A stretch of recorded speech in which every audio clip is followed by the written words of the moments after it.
Ողջույն, եթերում հարցազրույցն է, զրուցելու եմ կրթության, գիտության, մշակույթի, սպորտի նախարար Ժաննա Անդրեասյանի հետ։ Բարև ձեզ։ Շնորհակալ եմ Տիկին Անդրեասյան հրավերն ընդունելու համար։ Տիկին Անդրեասյան, այսօրին հավանաբար բոլորը հասցրած կլինեն ծանոթանալու տեղի ունեցած միջադեպին աշակերտների եւ պատմության ուսուցչի Մերձավանի դպրոցներից մեկում։ Մինչ այս դեպքը նախարարությունը որևէ ահազանգ ստացել էր, որ դպրոցում նման խնդիրներ կան եւ կարող է իրավիճակը բերել հանգել այս կետի։ Գիտեք, իրականում ես առիթ ունեցել եմ ասելու, որ երբ որ որևէ նման արտառոց իրավիճակ է լինում, դա երբեք մի օրվա խնդիր չի եւ այստեղ մենք գործ ունենք տևական գործընթացի հետ, որը որ ավարտվում է նման իրավիճակով։ Այս պարագայում տեղյակ եմ, որ դպրոցը եւ դպրոցից ահազանգեր մարզպետի աշխատակազմում եղել են եւ այդ իմաստով նաեւ որոշակի նախընթաց աշխատանք է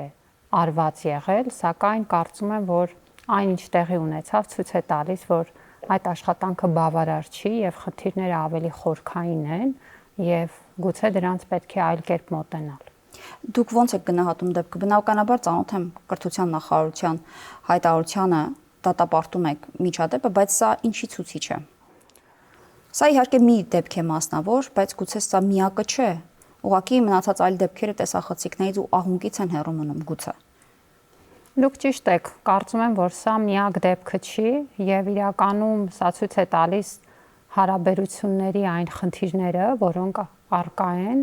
ծնող ուսուցիչ, աշակերտ ուսուցիչ, ուսուցիչ դպրոցի ադմինիստրատիվ կազմ, ուսուցիչ, ուրեմն հարաբերություններում։ Եվ կարծում եմ, որ այն ինչին մենք ականատես եղանք տեսագրությունների միջոցով, դա նաև մասամբ ձևավորված էր լրատվամիջոցի առկայության պայմաններում եւ այստեղ պետք է առանձնահատուկ ընդգծեմ, որ մենք չափազանց ուշադիր ենք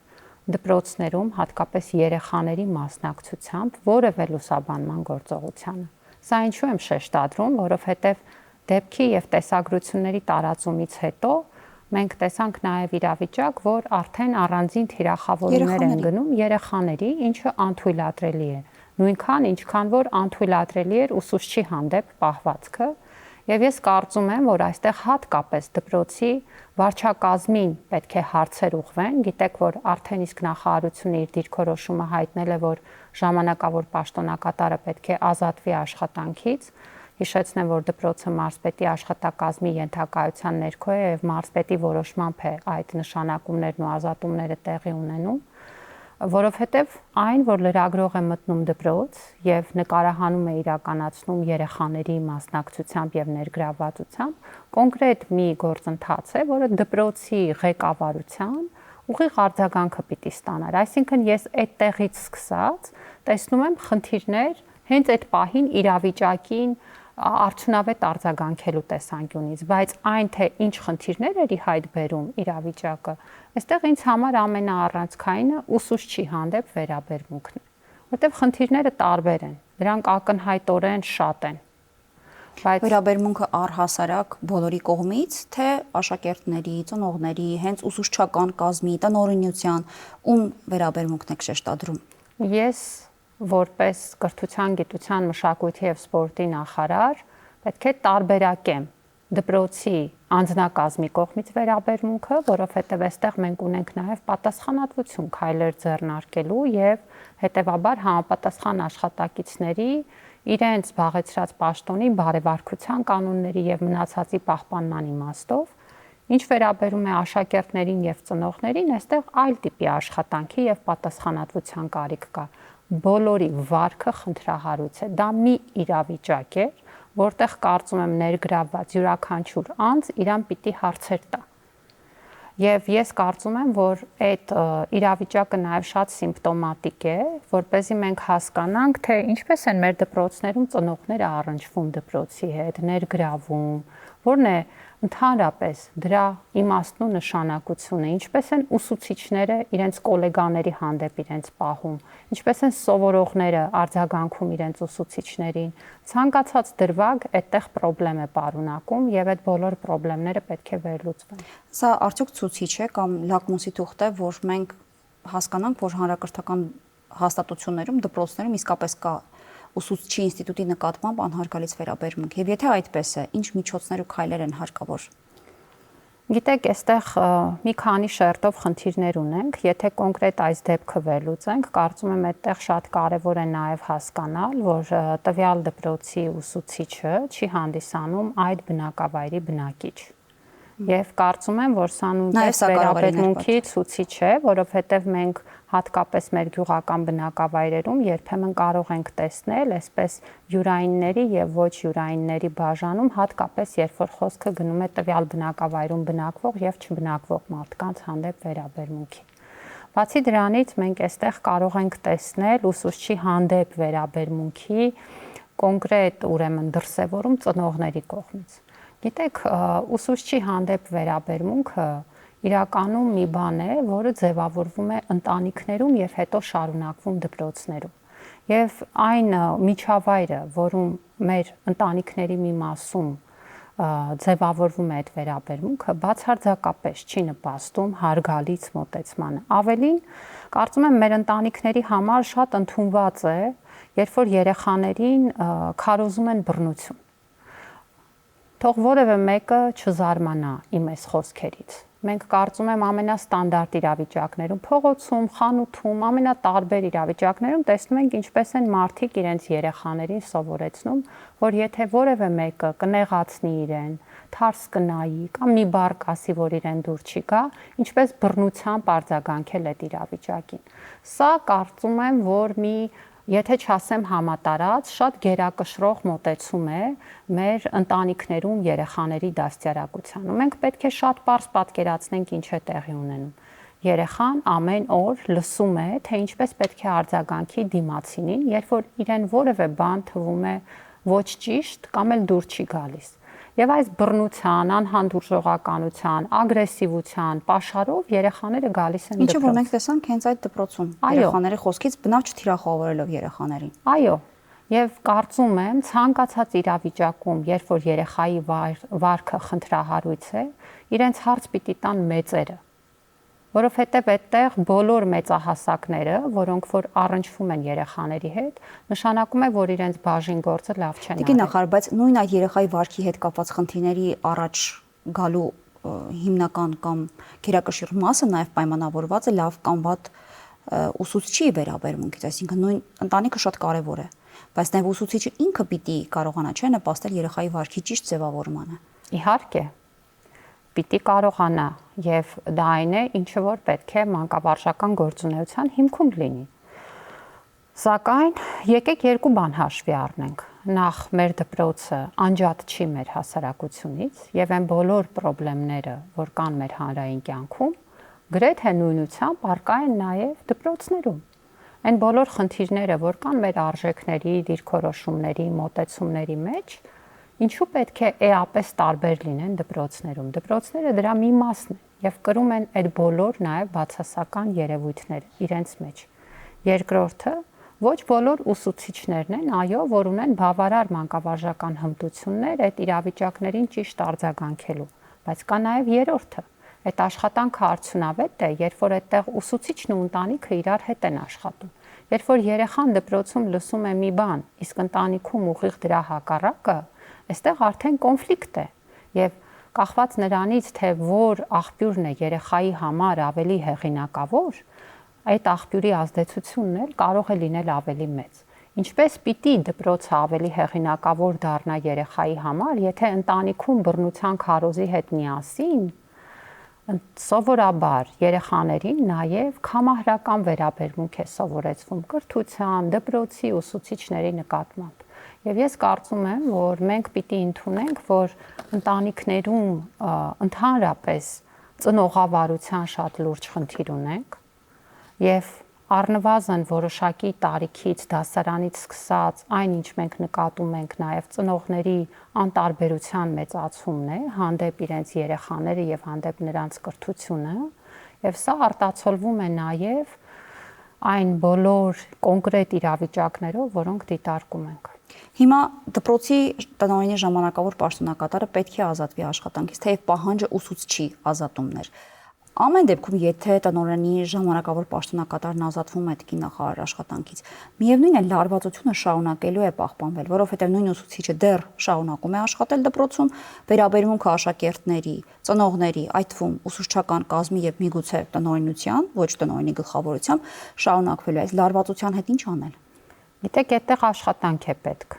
եւ դա չի կարող լինել մեկ օրում։ Նախ եւ առաջ պետք է շատ հստակ ձևակերպել խնդիրները, լսել բոլոր կողմերին եւ դրանից հետո անցնել այդ խնդիրների հետեւողական կարգավորմանը։ Նախարարության տարածած հաղորդագրության մեջ մենք նշել էինք, որ դպրոցը գտնվելու է հատուկ մշտադիտարկման ներքո եւ կարծում եմ, որ այստեղ միանգամից տարբեր մասնագետների աշխատանքի կարիք կա։ Կարծում եմ, որ այդտեղ անելիք ունի թե տեսչական մարմինը, թե հանրապետական մանկավարժահոգեբանական կենտրոնը, թե նաև գուցե ըստ անհրաժեշտության այլ կառույցներ, որոնք պետք է ներգրավված լինեն, պետք է մասնագիտական վերլուծություն լինի եղած խնդիրների եւ դրանից հետո արդեն պետք է տրվեն գնահատականները, թե ինչ է պետք անել։ Ճիշտ է, այստեղ մեկ օրում իրավիճակը չի շտկվելու, բայց ես վստահ եմ, որ եթե մենք դպրոցում ունենանք փորձառու եւ հմուտ կառավարիչ, որը որ կկարողանա ճիշտ ախտորոշել եւ ճիշտ արձագանքել իրավիճակներին, եթե ունենանք բավարար հաղորդակցություն բոլոր կողմերի ներգրավմամբ եւ խնդիրների վերլուծությամբ, կարծում եմ, որ ժամանակի ընթացքում այս բոլոր հարցերը կարգավորվող հարցեր են եւ նաեւ ես ինքս էլ նախատեսում եմ այցելել դպրոց, խոսել ուսուցիչների հետ առանց տեսախցիկների, որովհետեւ ինձ լրջորեն անհանգստացնում են այս առանձին դեպքերը եւ ես ինքս ուզում եմ ավելի լավ հասկանալ ու պատկերացնել, որոնք են այն հիմնական պատճառները, որոնք ընկած են այս իրավիճակների հիմքում եւ վստահ եմ, որ եթե պատճառները ճիշտ ախտորոշենք, լուծումներն էլ համարժեք կլինեն։ Օբյեկտիվ լինելու համար արդյոք քննության կառնվեն ուսուցչի հասցեին հնչած արտահայտությունները։ Արդյոք կհասկանաք դուք ուսուցչի մասնագիտական կարողությունների, դասավանդման հմտությունների վերաբերյալ խնդիրների, չէ՞ որ նույն աշակերտները, ծնողները ասում էին, որ ուսուցիչը իրեն հարիր պահվածք չի դրսևորում, դասապրոցեսը լավ չի իրականացնում, մասնագիտական թերի կրթություն կամ հմտություններ ունի, արդյոք սրանք եւս ուշադրության կենտրոնում են եւ կարժանանան, չէ՞ որ նաեւ հարցի մյուս կողմում ուսուցիչն է կանգնած եւ նրա նկատմամբ քննադատություն կա։ Բնականաբար բոլոր հարցերը պետք է ուսումնասիրվեն եւ ես տեղյակ եմ, որ ուսուցչի հանդեպ որոշակի կարգապահական տույժեր են եղել, այդ բոլոր խնդիրներն էլ պետք է վերլուծվեն, որպեսզի պարզ դառնա, թե որն է եղել ուրեմն հիմնական շարժառիթը եւ ինչ գործընթացներ են նախորդել սրան,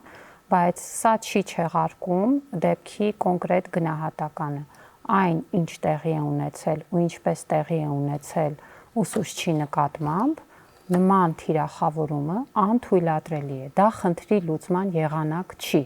Եվ այն, որ մենք տեսնում ենք այսպիսի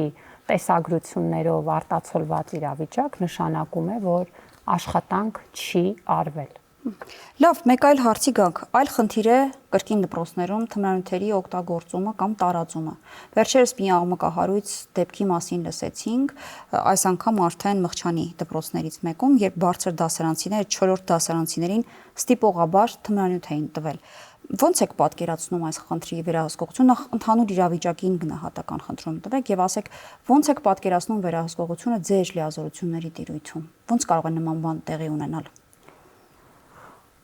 Մի գնահատական ունեմ այս դեպքին, դա սարսափելի իրավիճակ է եւ ես ուզում եմ շատ հստակ նշել, որ եթե պարզվի, որ դպրոցում որևէ աշխատակից, սկսած տնօրենից, տեղյակ է եղել այս իրավիճակից եւ չի գործել կամ բավարար չի գործել, իմ դիրքորոշումն է, որ այդ մարդը չպիտի աշխատի դպրոցում, որովհետև այն ինչ տեղի է ունեցել, ուղիղ մեր երեխաների առողջության եւ անվտանգության խնդիրն է, ես այստեղ կոմպրոմիս չեմ տեսնում եւ ցանկացած անձ, ով որ առնչվել է այս իրավիճակին եւ չի ունեցել համապատասխան, ուրեմն արձագանք, պետք է ստանա իր գնահատականը, թե աշխատանքային եւ թե նաեւ կարծում եմ իրավական։ Բայց ինչու է ձեզ մոտ նման կասկածներ առաջացել կամ ինչու եք նման ենթադրությունների հետևից գնում, որ որևէ մեկը կարող էր տեղյակ լինել միջադեպին։ Ես վստահ եմ, որ նման իրավիճակը չի ձևավորվում մեկ օրում։ Ես վստահ եմ, որ այս իրավիճակները ժամանակի ընթացքում որոշակի, ուրեմն, նաև երեխաների վարքի փոփոխություններով են ուղեկցվում, որոշակի ազդակներ են ունենում, որոնք չի կարող չնկատել երեխայի հետ ամենօրյա առնչություն ունեցող մարդը։ Եւ այստեղ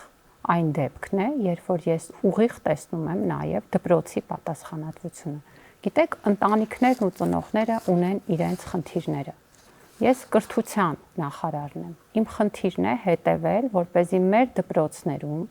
լինեն բավարար հմտություններ, կարողություններ, սրտացավություն ունեցող մարդիկ, ովքեր գիտակցում են, որ երեխայի հետ աշխատանքը մենակ նրան կոնկրետ փաստեր ու գիտելիքներ փոխանցելը չի, որոնք գիտակցում են, որ դա պատասխանատվություն է, հետևել այդ երեխայի վարքին եւ անհանգստացնող որևէ բան նկատելու դեպքում արձագանքել։ Ես չեմ ասում, որ խնդիրները պիտի լուծի դպրոցը։ Ես ասում եմ, որ դպրոցը պիտի զգայուն լինի խնդիրներին։ Եվ պետք է ահազանգի եւ պետք է քայլեր ձեռնարկի։ Եվ մենք բազմաթիվ դեպքերում տեսնում ենք, որ դպրոցները դա անում են։ Շատ ահազանգեր կան, որ մենք դպրոցներից ենք ստանում եւ փոխանցում իրավապահ մարմիններին, մեր այլ գործընկերներին։ Մենք բազմաթիվ դեպքեր ունենք, երբ որ դպրոցներն են ամենասրտացավը, երբ որ երեխան օրինակ կրթությունից դուրս մնալու ռիսկ ունի, ընտանիքը չի ուղարկում դպրոց, այդ սրտացավությունը կա, որ դպրոցը գնում է եւ այդ երեխային հետամուտ է լինում։ Մենք 44 օրյա պատերազմից հետո ունեցել ենք դեպքեր,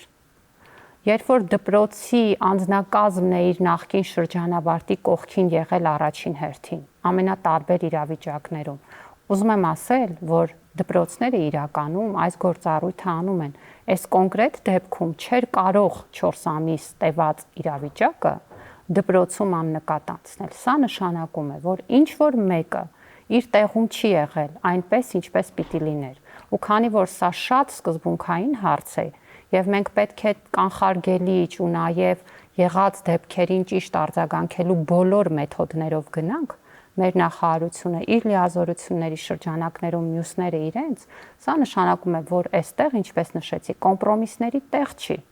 Պիտի լինեն մարդիկ, ով կամ ճիշտ են արձագանքում այդ իրավիճակներին, կամ ոչ, եւ 4 ամիս այն ժամանակահատվածն է, որտեղ մեզ մոտ հարցեր են առաջանում եւ ելի եմ նշում, եթե այդ հարցերի արդյունքում կպարզվի, որ որևէ մեկը բավարար չի արել իր գործը, այս պարագայում ես կարծում եմ, որ ուղղակի մենք չպիտի թույլ տանք, որ նման մարդը շարունակի աշխատել երեխաների հետ, որտեւ այն ինչ եղավ մեկ անգամ կարող է լինել երկրորդ անգամ։ Եթե այն մարդիկ, ովքեր որ աշխատում են այդ միջավայրում, այդ զգայունությունը, այդ հմտությունը ու այդ կարողությունը կամ այդ պատասխանատվությունը գիտակցումը, որ լռելը ավելի բացասական հետևանք է առաջացնում, քան օրինակ դրա մասին ասելը, որովհետև երբ մենք տեսնում ենք վիճակագրություն, թե անչափահասների շրջանում թմրանյութի տարածումն ու օգտագործումը ինչ չափերի է հասել եւ հատկապես նաեւ դպրոցներում, ձեր ասածից կարելի է ենթադրել, որ նաեւ այլ դպրոցներում այլ անձինք կարող են պատասխանատու լինել դեպքերի ավելացման համար։ Չասել դրա մասին, չիմանալ կամ չհասկանալ ձեր նույն ասած վարքի փոփոխությունները տարբեր երեխաների մոտ։ Գիտեք, որպեսզի ասածս միակողմանի չհնչի նաև, այստեղ մենք պիտի հասկանանք, որ թմրանյութերի տարածումը եւ շրջանառությունը դա գլոբալ երևույթ է եւ այստեղ պայքարը արդյունավետ է միայն, երբ որ տարբեր մարմիններ արդյունավետ ներգրաված են։ Մենք չենք կարող պահանջել, որպեսզի դպրոցները լինեն թմրանյութերի,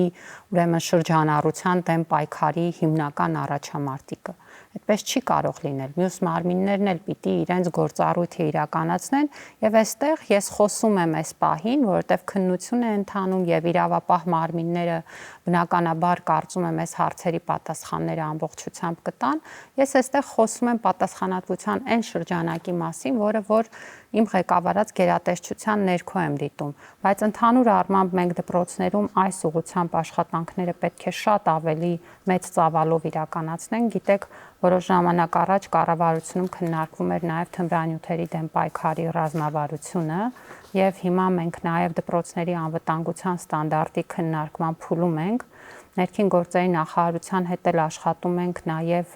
թեստավորման համակարգ ներդնելու ուղղությամբ, որը թույլ կտա, որպեսզի թմրանյութերի օգտագործման եւ նաև այս շրջանառության հետ կապված դեպքերը ավելի մեծ ուրեմն բացահայտման տոկոս ունենան, բայց այստեղ նաև կարծում եմ, որ իրազեկման մեր քաղաքականությունը, կրթական ծրագրերը, որոնք ներկայացնում են նաև եւ իրազեկում են մեր երեխաներին ու դեռահասներին բոլոր հնարավոր վտանգների մասին, սա մեր աշխատանքի ամենօրյա աշխատանքի մասը պիտի լինի։ Անցնենք այլ թեմայի եւ սրանով ամփոփենք զրույցը։ Պետք է օրենսդրական նոր փոփոխություններ տանեք ազգային ժողով, ինչին են վերաբերում այդ փոփոխությունները, խոսքը բարձրագույն կրթության մասին, օրենքի փոփոխությունների մասին է։ Հիմնական ինչ կետեր են առանձնացվել այս փոփոխության մեջ, խնդրահարույց։ Այս շաբաթ կառավարության նիստով, այո, օրենսդրական փաթեթն արդեն իսկ հավանության արժանացավ եւ ուղարկվեց ազգային ժողով առաջիկայում քննարկման, սա շատ հիմնաքարային օրենք է, որը ամբողջությամբ փոխում է բարձրագույն կրթության եւ գիտության ոլորտը եւ ինստիտուցիոնալ նոր համակարգ է առաջարկում։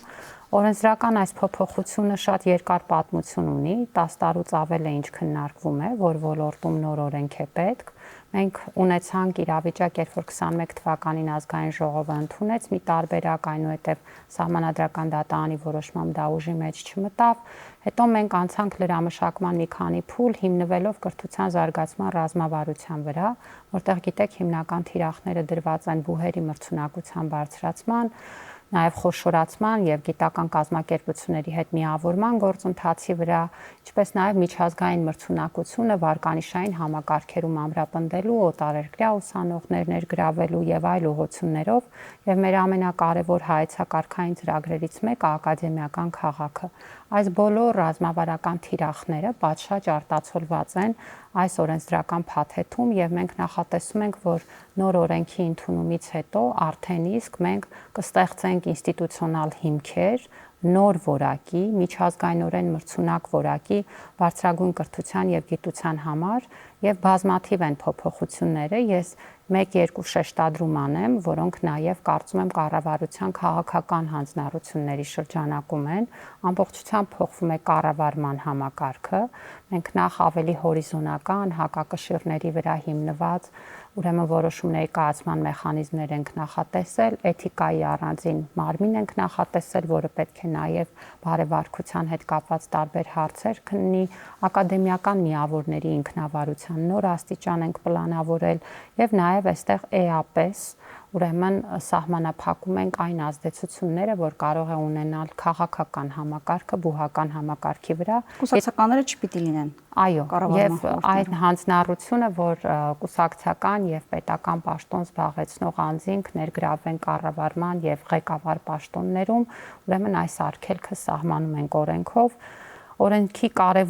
շատ կարևոր մոտեցումներից եմ համարում նաև ֆինանսավորման համակարգի բազմազանեցումը, որը զարգացման նոր հնարավորություններ է տալու մեր բուհերին եւ գիտական կազմակերպություններին, ամբողջությամբ փոխվում են բոլոր բաղադրիչները, այսպես ասեմ, չկա որևէ հարց, որին անդրադարձ չի արվել։ Վերջի զանգն է մոտենում, դրամահավաքների հետ կապված խոսակցություններն են միգուցե գլուխ բարձրացնում, հրահանգը բնականաբար նախարարության լսելի է, բայց այդուհանդերձ մտահոգություններ կան, որ ահազանգեր շատ կունենաք եւ ինչ եք հորդորում